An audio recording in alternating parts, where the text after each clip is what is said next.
ஓம் சாந்தி. அவ்யக்த முரளி 12/11/1979. அவ்யக்த பாப்தாதா, மதுபன். அமிர்த வேளையின் வரதானம் பெறும் நேரத்தில் கூக்குரலை கேளுங்கள் மற்றும் உபகாரம் செய்யுங்கள், அதாவது நன்மை செய்யுங்கள். இன்று பாப்தாதா நாலா பக்கங்களும் இருக்கின்ற அன்பான குழந்தைகளின் அன்பின் இசையை அமிர்த வேளையிலிருந்து கேட்டோம் அப்படிங்கிறாங்க. அன்பிற்கான பிரதிபலனா பாப்தாதா தொலைவான தேசத்தில் வசிப்பதில் இருந்து, அவ்யக்த வதனத்தில் வசிப்பதில் இருந்து குழந்தைகளுக்கு சமமா சாக்கார உலகத்தில் வசிப்பவராக ஆகிறார். அன்பின் சொரூபம் அப்படின்னா சமமாக ஆகிறது. அப்படி பாப்தாதா சமமான சொரூபத்தில் அன்பிற்கான பிரதிபலனை கொடுத்துட்டு இருக்கிறாங்க. இப்போ குழந்தைகள் என்ன பிரதிபலன் கொடுக்கணும்? எப்பொழுது தந்தை குழந்தைகளுக்கு சமமாக முடியும் அப்படின்னா குழந்தைகளும் தந்தைக்கு சமமாக ஆகணும். இதுதான் அன்பிற்கான பிரதிபலன் கொடுப்பது அப்படின்னு சொல்றாங்க பாபா. இப்போ இந்த வருடத்துல எந்த ஒரு விசேஷ சமமான நிலையை காட்டுவீங்கன்னு கேட்குறாங்க பாபா. காலத்தினுடைய ஓட்டம் மிக தீவிர வேகத்தில் சென்றுகிட்டு இருக்கு. உலகத்தில் இருக்கிற அனைத்து ஆத்மாக்களும் பாப்தாதா மற்றும் உயர்ந்த பரம பூஜ்ய ஆத்மாக்களாகிய உங்ககிட்ட தங்களது எண்ணங்கள் மூலமா விதவிதமான வடிவத்தில் ஒரு வேண்டுகோளை வச்சிட்டு இருக்கிறாங்க. அந்த வேண்டுதலை பூர்த்தி செய்யக்கூடிய உங்களுக்கு ஆத்மாக்களின் வேண்டுதலின் ஒளியை கேட்குறீங்களா அப்படின்னு கேட்குறாங்க பாபா. அமிர்த வேளை நேரம் நாலா புறங்களின் தமோ குணமான சூழ்நிலை மற்றும் அதிர்வலைகளின் வாயுமண்டலம் மறைந்துவிட்ட நிலையாக இருக்கும். அதாவது தமோ குணத்தினுடைய பாதிப்பு அமிழ்ந்துருது. அந்த மாதிரியான நேரத்தில் எளிதாக கூக்குரலை கேட்டு அவங்களுக்கு நீங்கள் உபகாரம் செய்ய முடியும். கூக்குரலை கேட்பதும் சுலபம், உபகாரம் செய்வதும் சுலபம். வரதானம் பெறுவதும் சுலபம், மேலும் தானம் செய்வதும் சுலபம். ஏன்னா அந்த சூழ்நிலை உள் உணர்வை மாற்றம் செய்யக்கூடியதாக இருக்குது. அந்த மாதிரியான நேரத்தில் அனைத்து வரதான ஆத்மாக்களாகிய உங்களினுடைய நிலையும் பாபாவினுடைய விசேஷ வரதானங்களினுடைய குட நிழலினுடைய காரணத்தினால தந்தைக்கு சமமாக சம்பன்னம் மற்றும் வள்ளல் தன்மையினுடையதாக இருக்குது. பிரம்மலோகத்தில் வசிப்பவரான தந்தை விசேஷமான வடிவில் ஞான சூரியனுடைய லைட் மற்றும் மைட்டின் கரணங்களை விசேஷமாக குழந்தைகளுக்கு வரதானத்தின் வடிவில் கொடுக்கிறார். ஆகையினால இந்த நேரத்தை பிரம்ம முகூர்த்த நேரம் அப்படின்னு சொல்கிறாங்க. ஆகையினால இந்த நேரத்தில் நீங்கள் தங்களுடைய முழு நாளுக்கான உயர்ந்த மனநிலை மற்றும் காரியத்துக்காக வேண்டி முகூர்த்த நேரத்தை ஒதுக்குறீங்களான்னு கேட்குறாங்க. எப்படி முகூர்த்த நேரத்தை ஒதுக்க விரும்புகிறீங்களோ அதே மாதிரி ஒதுக்க முடியும். கூடவே அவ்யக்த வதனவாசி பிரம்ம பாபாவும் பாக்கியத்தை வழங்கும் வள்ளலினுடைய வடிவில் இந்த அமிர்த வேளையில் பாக்கியம், அதாவது அமிர்தத்தை வழங்குறார். எவ்வளவு பாக்கியம் அப்படிங்கிற அமிர்தத்தை பிரம்ம பாபா கிட்ட இருந்து பெற விரும்புகிறீங்களோ அவ்வளவு பெற முடியும். ஆனால் புத்திங்கிற கலசம் அமிர்தத்தை தாரணை செய்வதற்கு தகுதியானதாக இருக்கணுங்கிறாங்க பாபா. எந்த விதமான தடையோ அல்லது இடையூறோ இருக்கக்கூடாது. அப்படி அந்த மாதிரியான நேரத்தில் பெறுவது மற்றும் வழங்குவதற்கான காரியம் சேர்ந்து நடைபெறுது. வரதானி மற்றும் மகாதானி 2 பங்கும் சேர்ந்து நடைபெறுது. அந்த மாதிரி நிலையில் நிலைத்திருக்கக்கூடிய உபகாரம் செய்யும் ஆத்மாக்களுக்கு பிற ஆத்மாக்களின் கூக்குரலும் தெளிவாக கேட்கும். காதுகளில் நேரடியாக யாரோ கூறிக்கொண்டிருப்பதை போல அந்த அளவு தெளிவாக கேட்குங்கிறாங்க பாபா. தற்சமயம் அனைவருடைய ஒரே ஒரு கூக்குரல் என்னவாக இருக்குது, அதை தெரிஞ்சிருக்கீங்களான்னு கேட்குறாங்க பாபா. தர்ம தலைவர்கள், அரசு தலைவர்கள் மற்றும் மிக உயர்ந்த அறிவியலை சேர்ந்தவங்க மற்றும் கூடவே பொது ஜனங்களிடமும் இப்பொழுது விரைவில் ஏதாவது மாற்றம் ஏற்பட வேண்டும் அப்படிங்கிற ஒரே ஒரு கூக்குரல் மட்டுமே இருக்குது. அனைத்து துறைகளை சேர்ந்த ஆத்மாக்களும் தற்பொழுது தங்களை தோல்வி அடைந்ததாக அனுபவம் செய்கிறாங்க. இப்போ ஏதேனும் சுப்ரீம் சக்தி, அதாவது உயர்ந்த சக்தி வேணும், இந்த விருப்பத்தினுடைய தீபம் மற்றும் இந்த தேவையினை உணரக்கூடிய எண்ணத்தின் தீபம் எரிய துவங்கி விட்டதுங்கிறாங்க. இப்போ அதனை மேலும் கொழுந்துவிட்டு எரிய செய்ய அனைத்து ஆத்மாக்களுக்கும் உங்களின் எண்ணம் என்ற எண்ணெய் வேண்டும். இதன் மூலமா அனைவருடைய கூக்குரலுக்கு நீங்கள் உபகாரம் செய்ய முடியும். இன்று 2-4 முறைகள் இடையிடையே மின்தடை ஏற்பட்டு இருந்தது. பாருங்க, இந்த மின்சாரம் கூட அறிவித்துட்டு இருக்கு. எப்படி மின்சாரம் ஒரு நொடி பொழுதுல வருது மற்றும் போயிடுது, அதே மாதிரி நீங்களும் கூக்குரல் எழுப்பவர்களின் அருகில உபகாரம் செய்பவராகி ஒரு நொடி பொழுதுல சென்றடைஞ்சிருவீங்க. இவ்வாறு வருவது செல்வதற்கான பயிற்சி இருக்கணும். இப்போ கூக்குரலை கேட்டீங்க, மேலும் இப்பொழுதே சென்றடைஞ்சிங்க என்று இருக்கணும். இப்போ அனைவனுடைய கூக்குரல் கடின உழைப்பிலிருந்து விடுபட்டு சகஜமான பிராப்தி செய்வதற்கானது. அறிவியலார்களும் விடுபட்டு சகஜமான பிராப்தி செய்வதற்கானது. அறிவியலார்களும் மிக கடின உழைப்பு செய்து களைப்படைஞ்சிட்டாங்க. தர்ம ஆத்மாக்களும் சாதனா செஞ்சு, அதாவது கடின முயற்சி செஞ்சு களைப்படைஞ்சிட்டாங்க. அரசியல் தலைவர்களும் அநேக விதமான கட்சி மாற்றங்களின் குழப்பத்தில் களைப்படைஞ்சிட்டாங்க. இப்போ அனைவருடைய களைப்பை போக்கக்கூடியவங்க யாரு? எப்படி சுயம் தந்தை, அதாவது பகவான் திரௌபதியினுடைய கால்களை பிடித்து விட்டு களைப்பை போக்கினார் அப்படின்னு சென்ற கல்பத்தின் நினைவா சாஸ்திரங்கள்ல வர்ணனையாக இருக்குது. அதே மாதிரி தந்தைக்கு சமமாக உபகாரம் செய்யும் குழந்தைகளாகி அனைத்து ஆத்மாக்களினுடைய களைப்பை நீங்க போக்கிடுங்க. இப்போ புத்திங்கிற கால்கள் களைப்படைஞ்சிருச்சு. இப்போ புத்தியில் நினைவு அப்படிங்கிற சுவிட்சை அழிச்சிடுங்க. புத்திங்கிற சுவிட்சை அழித்து விடுங்கள். இதுதான் புத்திங்கிற கால்களை பிடித்து விடுவதுங்கிறாங்க பாபா. புத்தியில் நினைவு அப்படிங்கிற சுவிட்சை அழுத்தி விடுங்கள். இதுதான் புத்திங்கிற கால்களை பிடித்து விடுவது அப்படிங்கிறாங்க பாபா. இந்த வருடம் என்ன செய்ய வேண்டும் என்பதை இப்போ கேட்டீங்களா அப்படின்னு பாபா கேட்குறாங்க. ஒரு நொடியில பொலிவு மற்றும் பரிஸ்தா நிலையின் ஜொலிப்பை காண்பியுங்க. இதுதான் தந்தையின் அன்பிற்கான பிரதிபலன். பாபா சொல்றாங்க, தந்தையின் அன்பிற்கான பிரதிபலன் ஒரு நொடியில பொலிவு மற்றும் பரிஸ்தா நிலையின் ஜொலிப்பை காண்பிக்கணும். பிற ஆத்மாக்களின் பிரச்சனைகளுக்கு தீர்வு காணும் சொரூபமானவராக நீங்க ஆவதின் மூலம் பிரச்சனைகள் தாமாகவே முடிவடைஞ்சிடும். ஆகினால இப்போ சமாதான சொரூபமானவராக ஆகுங்க, அதாவது தீர்வு சொரூபமானவராக ஆகுங்க. ஒரு வருடத்துல அந்த மாதிரி சொரூபத்தை மாற்றம் செஞ்சீங்க இல்லையா? உலகை மாற்றம் செய்பவர் தன்னை மாற்றம் செய்பவராக ஆகிட்டீங்கள் தான் இல்லையா? அல்லது இனிமேல் தான் ஆகணுமான்னு கேட்குறாங்க பாபா. ஆக வேண்டுமா அல்லது உலக சேவை செய்ய வேண்டுமா? இப்பொழுது சேவை செய்ய வேண்டிய நேரம், பெறுவதன் கூடவே வழங்குவதற்கான நேரம். ஒரே ஒரு எண்ணத்தில் பெறணும் மற்றும் வழங்கணும். அப்படிப்பட்ட அதிவேகம் வேணும் அப்படிங்கிறாங்க பாபா. இப்பொழுது எதிர்பார்த்து அதிகம் காத்திருக்கிறீங்க, ஆனால் முன் ஏற்பாடும் செஞ்சிருக்கீங்களா? தந்தை வருவதற்காக காத்திருந்தீங்க, மேலும் தந்தை என்ன பார்ப்பாரு? முன்னேற்பாடுகளை.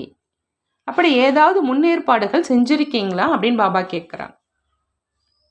எப்படி இங்கு ஸ்தூலமான சீசனுக்காக தகுந்த ஏற்பாடுகள் செய்கிறீங்க, சேவாதாரிகளை தயார் செய்கிறீங்க, யாருக்கும் எந்த கஷ்டமும் ஏற்படக்கூடாது என்பதற்காக தேவையான அனைத்தையும் தயார் செய்கிறீங்க இல்லையா?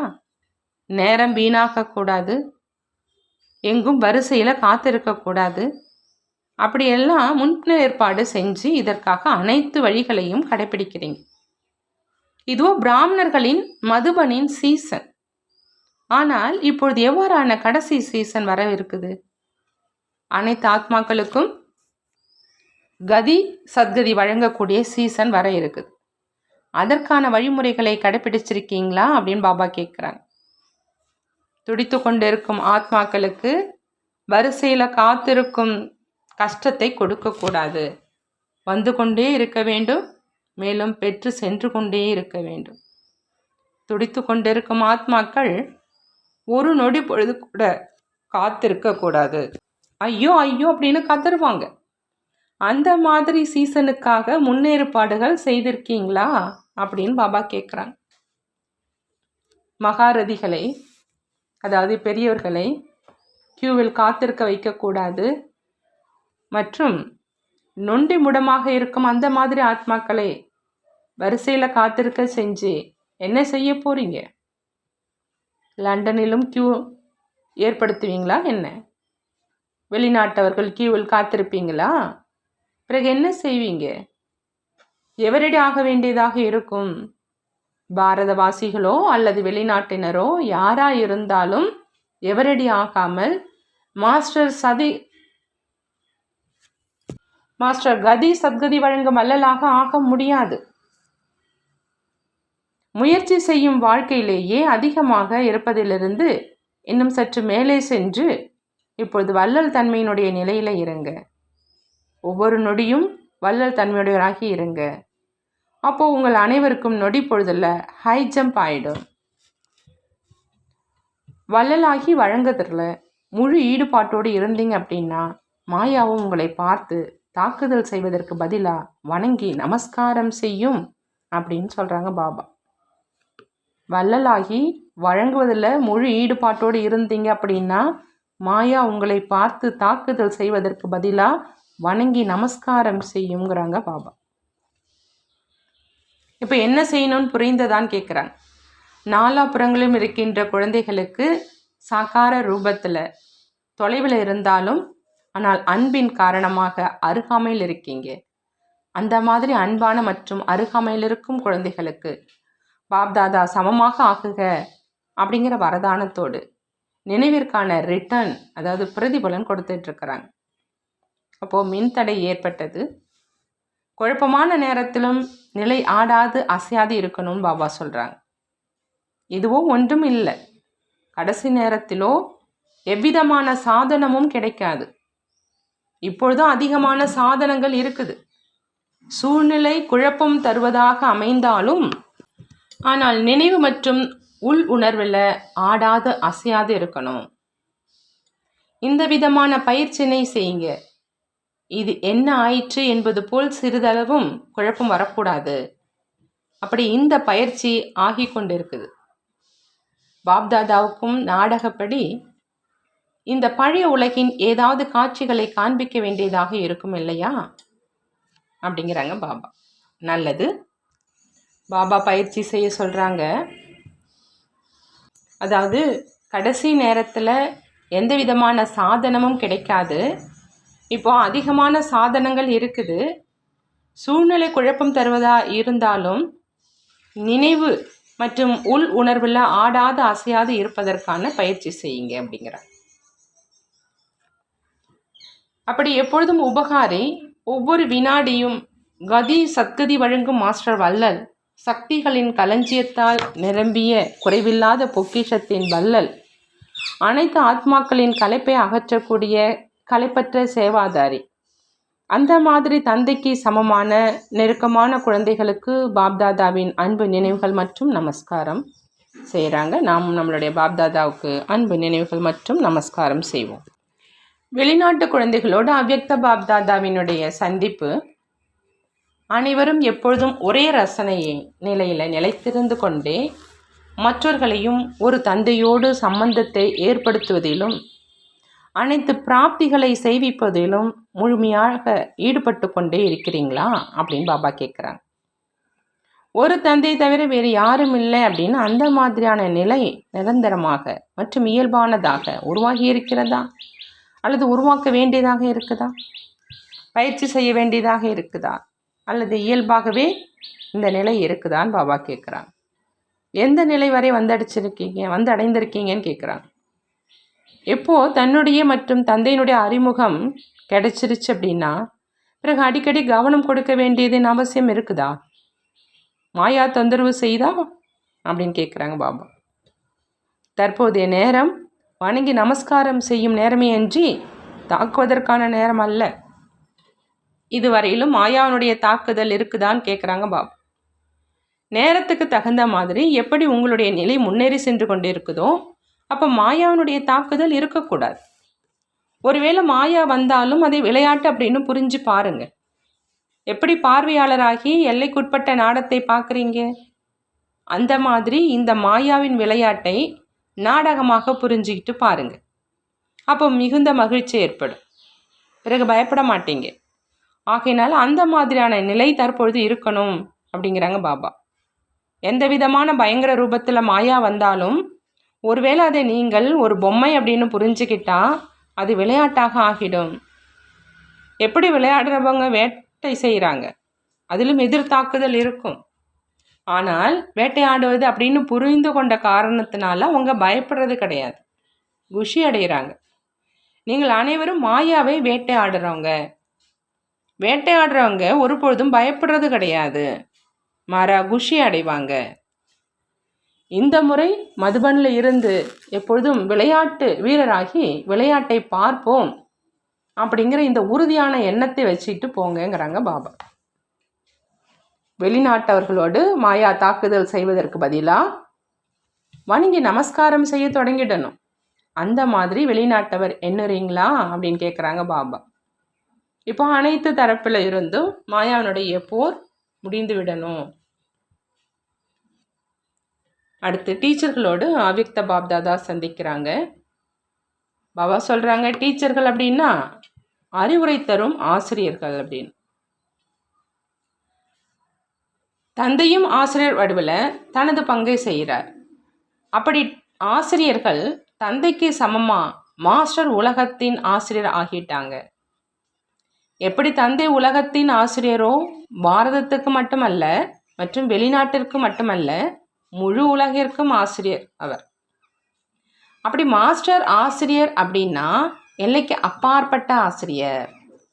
ஆகையினால யார் எல்லைக்கு அப்பாற்பட்ட ஆசிரியராக இருப்பாங்களோ அவங்களுக்கு என்ன போதை இருக்கும்னு கேட்குறாங்க பாபா. எல்லைக்கு அப்பாற்பட்ட போதை, எல்லைக்கு அப்பாற்பட்ட குஷி, எல்லைக்கு அப்பாற்பட்ட பிராப்தி இருக்கும். நீங்கள் அந்த மாதிரி ஆசிரியர்கள் தான் இல்லையான்னு கேட்குறாங்க. ஏன்னா எப்படி தந்தைக்கு டைட்டில், அதாவது பட்டம் கிடைச்சிருக்குதோ அந்த டைட்டிலுக்கு ஏற்ற மாதிரி காரியமற்ற குணம் ஆகியவை அவ்வாறே இருக்கும் இல்லையா? ஆகினால எல்லைக்கு அப்பாற்பட்ட நிலையில் இருக்கீங்களா? மனநிலையும் எல்லைக்கு அப்பாற்பட்டதாக இருக்கணும். தேக அபிமானம் எல்லைக்கு உட்பட்ட நிலை. ஆத்ம அபிமானி ஆகுவது இது எல்லைக்கு அப்பாற்பட்ட நிலை. தேக அபிமானத்தில் வந்தீங்க அப்படின்னா அநேக விதமான எல்லைக்கு உட்பட்ட விஷயங்கள்ல, அதாவது நான் பெண், இது கூட எல்லைக்கு உட்பட்டது தான் அப்படிங்கிறாங்க பாபா. இவ்விதமாக தேகத்தில் வர்றதுனால அநேக விதமான காரியங்களின் பந்தனத்தில் எல்லைக்கு உட்பட்டதில் வர வேண்டியதாக ஆயிடுது. இப்பொழுது எப்போ ஆத்மா அப்படின்னு புரிஞ்சுக்கிறீங்களோ அப்போ இந்த அனைத்து பந்தனங்களும் முடிவடைஞ்சிருதுங்கிறாங்க பாபா.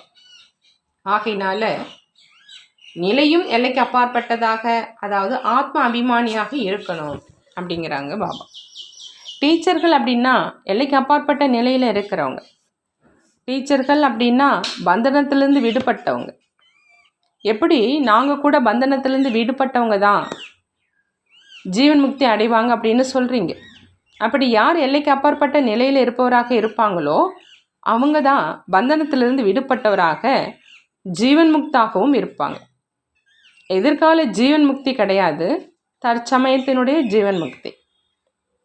இந்த சங்கமயுக பிராமண வாழ்க்கையில் இருந்துக்கிட்டே வாயுமண்டலம், வைப்ரேஷன், தாழ்வான உள் உணர்வுகள், மாயாவினுடைய தாக்குதல், இவை அனைத்திலிருந்து விடுபட்டவர். இதைத்தான் ஜீவன் முக்தி அப்படின்னு சொல்கிறதுங்கிறாங்க பாபா. பாபா சொல்கிறாங்க, இந்த சங்கமயுக பிராமண வாழ்க்கையில் இருந்துக்கிட்டே வாயுமண்டலம், வைப்ரேஷன், தாழ்வான உள் உணர்வுகள், மாயாவினுடைய தாக்குதல், இது அனைத்துல இருந்தும் விடுபட்டவர். இதைத்தான் ஜீவன் முக்தி அப்படின்னு சொல்கிறாங்க. ஆகையினால டீச்சர் அப்படின்னா தற்சமயத்திலும் ஜீவன் முக்தி நிலையில் இருக்கிறவங்க. அப்படி இருக்கீங்களான்னு பாபா கேட்குறாங்க. டீச்சர் ஒருவரின் இலக்கணமே இதுதான். டீச்சரின் டைட்டில், அதாவது பட்டம் ஒன்றும் குறைந்தது அல்ல அப்படிங்கிறாங்க பாபா. டீச்சர் ஆகுது அப்படின்னா பாபா சொல்கிறாங்க தந்தைக்கு சமமாக ஆவது. டீச்சர் ஆகுது அப்படின்னா தந்தையினுடைய ஆசனத்தில் அமர்வது. ஆகையினால யாருடைய ஆசனத்தில் நாற்காலியில் இருக்கையில் அமர்வீங்களோ அந்த இருக்கைக்கான காரியம் மற்றும் இருக்கையில் அமர்வதற்கான தகுதிகளை நடைமுறையில் கொண்டு வர வேண்டியதாக இருக்கும். ஆகையினால டீச்சர்களுக்கு எவ்வளோ மகத்துவம் இருக்குது, பெயரளவில் மட்டும் இல்லாமல் காரியத்திலும் இருக்கும். ஆகையினால அப்படி இருக்கீங்களா, என்ன நினைக்கிறீங்க அப்படின்னு பாபா கேட்குறாங்க. டீச்சர்களை பார்த்து பாபாவுக்கு விசேஷ குஷி ஏற்படுது. ஏன்னா டீச்சர்கள் பாபாவினுடைய நண்பர்கள். எப்பொழுது இரு நண்பர்கள் தங்களுக்குள்ளே சந்தித்துக்கிறாங்க அப்படின்னா எவ்வளோ குஷி அடைகிறாங்க. அப்படி டீச்சர்கள் அனைவரை காட்டிலும் நெருக்கமான நண்பர்கள். ஆகையினால குஷி ஏற்படும் இல்லையா? எப்போ இருவர் நண்பர்கள் ஆகிறாங்க அப்படின்னா எப்பொழுது இருவருமே சமமாக ஆகிறாங்களோ அப்போதான். அப்படின்னா நீங்கள் சமமாக இருக்கீங்கள் தான் இல்லையா அப்படின்னு பாபா கேட்குறாங்க. யார் இந்த நேரம் சமமாக ஆகிறாங்களோ அவங்க தான் எதிர்காலத்தில் பிரம்ம பாபாவுடன் அனைத்து வாழ்க்கையின் விசேஷமான பங்கிலும் சேர்ந்தே இருப்பாங்க. எப்படி நண்பர்கள் ஒவ்வொரு காரியத்திலும் எப்பொழுதும் சேர்ந்தே இருப்பாங்க இல்லையா? ஆகையினால யார் அப்படிப்பட்ட சமமான டீச்சர் ஆகிறாங்களோ அவங்க ஆரம்பம் தொட்டே சேர்ந்தே படிப்பாங்க, சேர்ந்தே விளையாடுவாங்க மற்றும் பிறகு சேர்ந்தே ராஜ்யம் செய்வாங்க. அப்படிப்பட்ட சமமான டீச்சர்கள் தான் நீங்கள் இல்லையா அப்படின்னு பாபா கேட்குறாங்க. வாக்குறுதியும் உள்ளது, சேர்ந்தே வாழ்வோம், சேர்ந்தே இறப்போம், மேலும் சேர்ந்தே ராஜ்யத்தில் வருவோம். இந்தளவு வாக்குறுதி இருக்குது. ஆகையினால அந்த மாதிரி சமமான டீச்சர்களாக இருக்கீங்களா அப்படின்னு பாபா கேட்குறாங்க. அந்த மாதிரி சமமான டீச்சர்களின் தற்சமய அடையாளமாக என்ன இருக்கும்? எப்பொழுதும் சமமாக இருக்கும் ஆத்மா இந்த நேரம் சோமானத்தில், அதாவது சுய கௌரவத்தில் இருப்பாங்க. சமநிலையின் சோமானம் நடைமுறையில் பார்க்க தென்படும். எப்படி தந்தை எப்பொழுதும் சோமானத்தில் நிலைச்சிருக்கிறாங்களோ அதே மாதிரி சமமான ஆத்மாக்களும் சோமானத்தில் இருப்பாங்க. சோமானத்திலிருந்து கீழே வரமாட்டாங்க. ஒவ்வொரு அடியும் சோமானத்திற்கானதாக இருக்கும். ஆகினால சோமானத்தில் இருப்பவரை பார்த்த மாத்திரத்திலேயே அனைவர் வாயிலிருந்தும் இவர் சோமானத்தில் இருக்கின்ற தந்தைக்கு சமமானவர் அப்படின்னு வெளிப்படும். சோமானம்தான் அவருடைய சிம்மாசனமாக இருக்கும். எதிர்கால சிம்மாசனத்திற்கு முன்பாக சோமானத்தின் சிம்மாசனத்தில் எப்பொழுதும் நிரந்தரமாக இருப்பாங்க. சிம்மாசனத்தை விட்டு கீழே இறங்கி வரமாட்டாங்க. அந்த மாதிரி இருக்கீங்களான்னு பாபா கேட்குறாங்க. தந்தை ஒவ்வொருவரையும் இதே உயர்ந்த பார்வையோடு தான் பார்க்குறார். நல்லது, அனைவரும் திருப்தியாக இருக்கீங்களான்னு பாபா கேட்குறாங்க. எங்கிருந்தாலும் அங்கே திருப்தியாக இருக்கீங்களா? எப்பொழுதும் திருப்தியாக இருக்கணும். இதுவும் டீச்சர்களுடைய விசேஷமான தகுதியும் பாபா சொல்கிறாங்க. டீச்சர்னுடைய முக்கியமான குணம் எப்பொழுதும் திருப்தியாக இருப்பது மற்றும் பிறரையும் திருப்திப்படுத்துவது. நான் திருப்தியாகத்தான் இருக்கேன், ஆனால் பிறரை என்னால் திருப்திப்படுத்த முடியல அப்படின்னு ஒருவேளை யாராவது சொல்கிறீங்க அப்படின்னா இதுவும் டீச்சரின் தகுதிக்கு புறம்பானது அப்படிங்கிறாங்க பாபா. டீச்சர்களுடைய கடமை பிறரை திருப்திப்படுத்துவது. ஒருவேளை உங்கள் மூலமாக திருப்திப்படுத்த முடியல அப்படின்னா யாருடைய உதவியை கொண்டாவது அவசியம் திருப்திப்படுத்தணும். டீச்சரோ எப்பொழுதும் தடைகளை அழிப்பவராகி அநேகனுடைய தடைகளை அழிப்பதற்கு ஆதாரமாக ஆவதற்கு பொறுப்பாளராக ஆக்கப்பட்டிருக்கிறார். யாரேனும் ஏதாவது பிரச்சனையை எடுத்துக்கொண்டு வரட்டும் மற்றும் சமாதான சொரூபம் ஆகிவிட்டு செல்லட்டும். அந்த மாதிரி டீச்சர்கள் இல்லையா அப்படின்னு பாபா கேட்குறாங்க. பாபா கேள்வி கேட்குறாங்க. பிராமண ஆத்மாக்கள் நீங்கள் விசேஷ ஆத்மாக்களின் பட்டியலில் உள்ளீர்கள். இந்த பட்டியலில் யார் வருகிறார்கள்னு கேட்குறாங்க. பாபா பதில் சொல்கிறாங்க. யார்கிட்ட ஏதாவது ஒரு விசேஷத்தன்மை இருக்குதோ அவங்க தான் விசேஷ ஆத்மாக்களின் பட்டியலில் வர்றாங்க. எந்த விசேஷத்தன்மையும் இல்லை, அந்த மாதிரி எந்த ஒரு பிராமண குழந்தையும் இருக்க முடியாது. அனைத்திலும் பெரிய விசேஷத்தன்மை தந்தையை தெரிந்து கொண்டு விட்டார் மற்றும் தந்தையை அடைந்து விட்டார். கோடியில சிலர் மற்றும் அந்த சிலரிலும் சிலர் தான் தெரிஞ்சுக்கிறாங்க. ஆகையினால தந்தையும் கூட இவங்க விசேஷ ஆத்மாக்கள் அப்படிங்கிற இந்த பார்வையோடு தான் பார்க்குறார். விசேஷ ஆத்மாக்கள் எப்போதும் குஷியின் ஊஞ்சலாடிக்கொண்டே இருக்கணும். செல்ல குழந்தை ஒருபொழுதும் மண்ணில் கால்களை வைக்காது. அதுபோல் நீங்கள் செல்லமான குழந்தைகள் எப்பொழுதும் தந்தையினுடைய நினைவு என்ற மடியில் இருங்க. அனைத்து பணிகளையும் ஆற்றிக்கொண்டே தந்தையின் மடியில் இருங்க, கீழே வராதீங்கிறாங்க பாபா. நல்லது.